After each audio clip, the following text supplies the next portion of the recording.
Ang ipinamana lang sa akin ng tatay ko ay yung malinis na pangalan niya. Kahit yon, ninakaw ni Ace Barbers sa akin.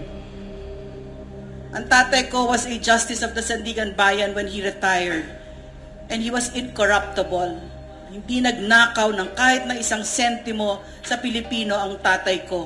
Pero ngayon, bigla siya, dahil sa sinabi ni Ace Barbers, bigla siya nagkaroon ng anak na corrupt, na bayaran.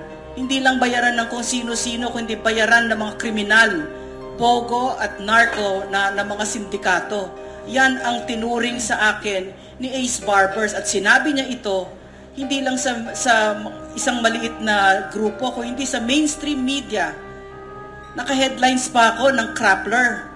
Na ako pa hin-headlines ng Krappler noon.